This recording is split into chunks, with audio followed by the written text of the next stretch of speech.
오늘장 중심이 될 이슈 살펴보고 그 안에서 주목해볼 만한 기업들 분석해보는 시간입니다. 수요일 마켓포커스 오늘은 리더스 인덱스 박주근 대표 나오셨습니다. 어서 오세요. 네, 안녕하세요.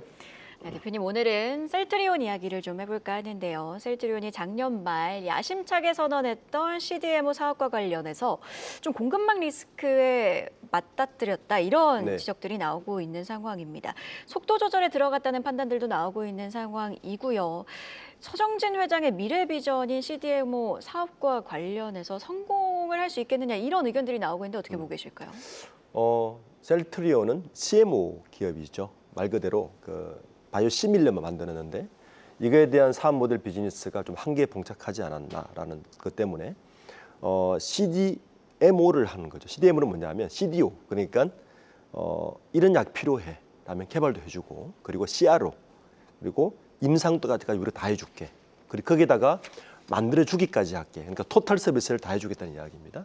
이 시장으로 이제 진입을 했는데 문제가 하나 터졌습니다. 그러니까 트럼프 정부 때문인데 트럼프 정부가 의약품에도 앞으로 리쇼어링을 우리는 하겠다고 이제 선언을 한 거죠. 그렇게 되면 이 CDMO를 하게 되면 국내에서 해야 되는데 당장 관세 영향을 받을 수밖에 없죠. 특히 트럼프가 이야기하는 게 제약사들이 미국으로 들어올 시간은 1년 6개월 주겠다. 그러니까 이 이후에 들어오지 않으면 모든 의약품에 200%의 관세를 매기겠다. 이 정도면 거의 뭐 바꿔자는 이야기인데 어쨌든 이렇게 되니까 당장 셀트리온 입장에서는 신규 사업에 대한 포트폴리오 구성에서 CDMO 사업을 잠깐 좀 고민할 수밖에 없다. 거기다가 아픈 가구가 있죠. 그러니까 2000년 초반에 중국에 똑같은 이야기를 했었거든요. 그때도 실패한 사례가 있습니다. 그러니까 셀트리온 서정진 회장 입장에서는 지금 약간 숨고르게 하고 있다. 이렇게 봐야 될 것 같습니다. 자, 이렇게 CDMO에 대한 의견을 좀 들어봤고요. 이번 주에 실적을 발표를 했습니다. 최근 발표한 2분기 잠정 실적을 좀 보면 2분기 기준 역대 최대 실적을 달성을 했고 하반기에는 바이오시밀러 신제품 출시로 더 가파른 상승세가 예상이 되고 있는데요. 연매출 5조 원 달성에 있어서 청신호가 켜졌다 이런 분석들이 나오고 있더라고요. 사실은 셀트리온의 연매출 5조 원은 셀트리온과 셀트리온 헬스케어의 합병 제약까지 합병 이후에는 사실 이미 나온 그림이었죠. 이제 셀트리온과 셀트리온 헬스케어의 합병하면서 가장 크게 개선된 게 뭐냐면 영업이익 곡선의 상향입니다. 이번 2분기 실적에 가장 눈여겨볼 만한 거는 영업이익이 25%까지 나왔다는 거예요. 그러니까 전년 동기 대비해서 영업이익만 따져봤을 때 234.5%입니다. 그러니까 증가한 양이요. 왜 그러냐면은 셀트리온이 지금까지 메가히트 작품으로 이야기하는 것 중에 하나가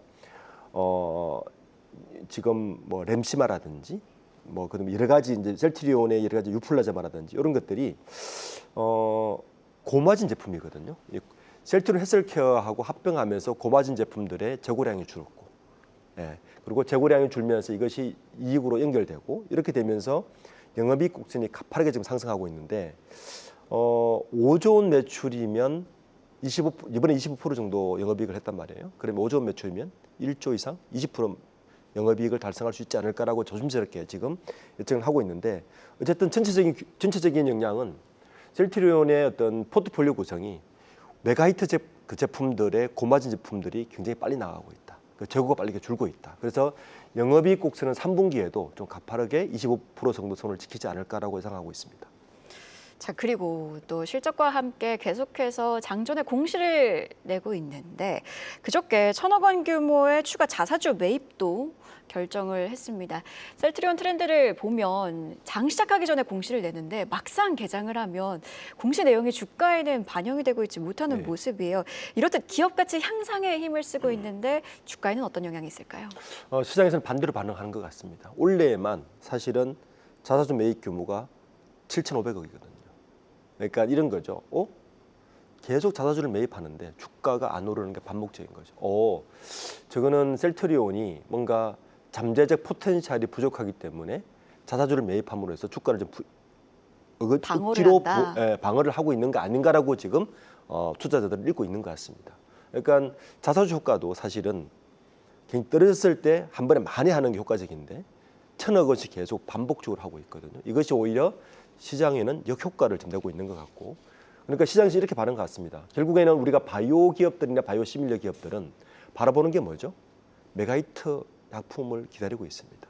그러니까 영업이익이 이렇게 20% 굉장히 좋고 여러 가지 자사주도 매입하고 좋은데 왜 안 오르지? 이런 것들이 가장 크게 내재하고 있는 것 같아요. 그러니까 셀트리온의 자사주 매입 효과는 지금 7,500원째 하고 있는데 지금 서승진 회장이 보면 이것만 한 게 아니에요. 자사주 취득까지 했습니다. 지금 서승진 회장하고 셀트리온 헬스큐어가 500억씩 자사주를 이미 취득도 했고요. 전 임직원에게 우리 사주 매입도 400억을 동참을 하게 했습니다. 그러니까 이런 것들이 시장에는 반대의 시그널을 계속 주고 있는 것이 아닌가라고 좀 보고 있는 것 같습니다. 오히려 더 자주 하는 게 좀 독이 되고 있는 상황, 네. 그렇게 보면 될 것 같네요. 자, 그리고 신제품 호조가 계속되면서 셀트리온이 분기 기준으로 첫 매출 1조 원 돌파를 좀 가시권에 뒀고, 앞서 언급을 해주신 것처럼 연간 영업이익도 이렇게 1조 원에 다가간 모습인데요. 올해 하반기 실적이 좀 중요할 것으로 보입니다. 하반기 실적 관전 포인트도 짚어주시죠. 핵심은 고마진 제품입니다. 이게 상반기 누적 실적이 1조 8천억에 영업이익이 지금 3,900억을 했으니까 영업이익률이 벌써 20%를 넘었거든요. 이렇게 되면 좀 고마진 제품이 하반기에 지금처럼 출시를 계속하게 되면 영업이익은 20% 정도를 바라보고 있으면 매출 5조 원 달성하면 충분히 1조 원 넘을 것 같고요. 이미 그 올해 1분기만 해도 고마진 제품의 비중이 35%에 육박했습니다. 이것이 영업이익으로 연결되는 가장 핵심적이고 하반기에도 보면 이런 고마진 제품이 연속적으로 출시를 예정해 있고 이렇게 되면 한 4가지 효과가 있거든요. 첫 번째는 뭐냐면 고원가의 재고 소진이 빨리 됩니다. 그럼 영업이익으로 많이 연결되죠. 두 번째는 판권이 이미 종료됐어요. 그러니까 또 코스트가 줍니다. 거기에다가 생산량이 늘어나면 생산 원가가 감소합니다. 그러니까 영업이익이 더 보탬이 되고 마지막으로 요거는 이제 딜레마일 수 있는데 메가히트 제품들이 나가기 시작하면서 연구 개발비가 상각이 종료가 됩니다. 이게 영업이익으로 바로 연결이 되거든요. 그러니까 영업이익 곡선이 좋을 수밖에 없어요. 근데 이런 질문을 하겠죠. 그런데도 주가는 왜 이래? 라는 질문을 이어줄 수밖에 없는데 이게 딜레마라는 거예요. 만약에 일반 제품을 만드는 기업들이라면 이게 영업이익이 높아지면 이게 바로 주가에 연결되는데 우리가 많은 바이오 제약 기업에 투자하시는 많은 투자자분들은 뭘 보죠? 미래의 파이프라인을 봅니다.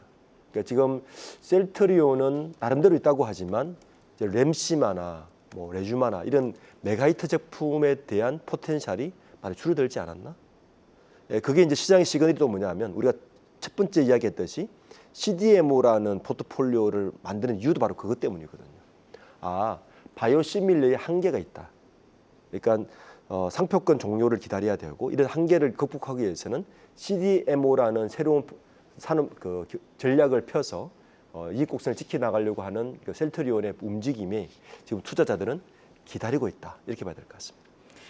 자, 그리고 사실 셀트리온 하면 왕년에 제약바이오주 했을 때 어떤 종목이 떠오르냐 하면 셀트리온이 떠올랐는데 이제는 오히려 삼성 바이오로직스가 떠오르기도 하고 또 잘 나가고 있는 K바이오텍 기업들이 떠오른다 이런 이야기들이 들려오고 있습니다.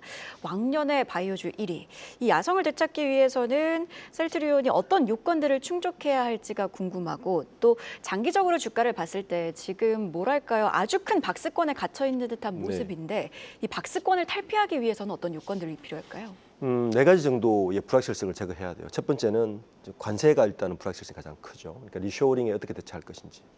지금 공장을 짓더라도 트럼프 정부가 3년 남았는데 어떻게 할 것인지에 대한 결정, 불확실성을 제거를 해줘야 되고 두 번째는 제가 누차 얘기했지만 메가히트 제품에 대한 기대감을 올려줘야 됩니다. 현재 파이프라인은 되게 부족해요.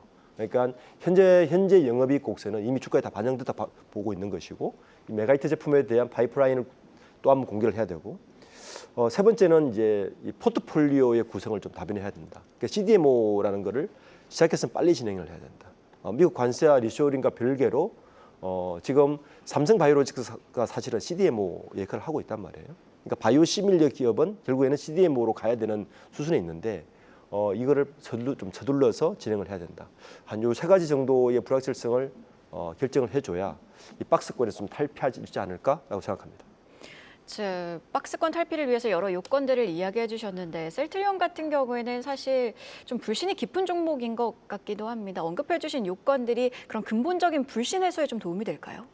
우선 셀트리온은 우리가 이전에 계속 이야기했던 것 중에 하나가 지배구조의 불투명성이 하나 있었죠. 셀트리온과 셀트리온 헬스케어의 합병은 이미 돼 있고 남아있는 거는 사업 포트폴리오에 좀 바이오시밀리에서 어떻게 탈피하느냐가 핵심이고 그러면서 메가히터 제품에 대한 포텐셜을 계속 이야기해 주는 게 현재 박스권에서 탈피할 수 있는 유일한 길이지 않을까라고 생각합니다.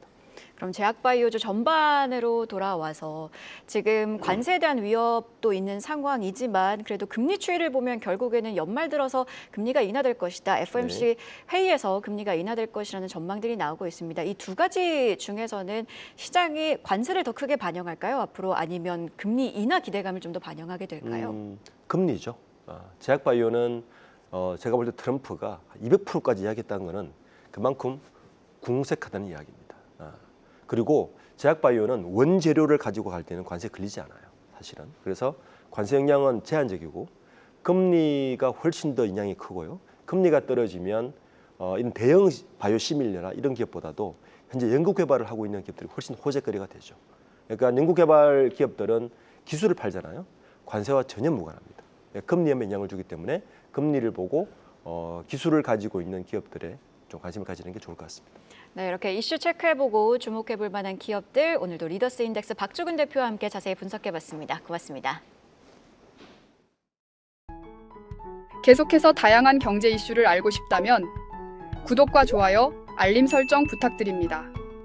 AI 캐스터 권미정이었습니다.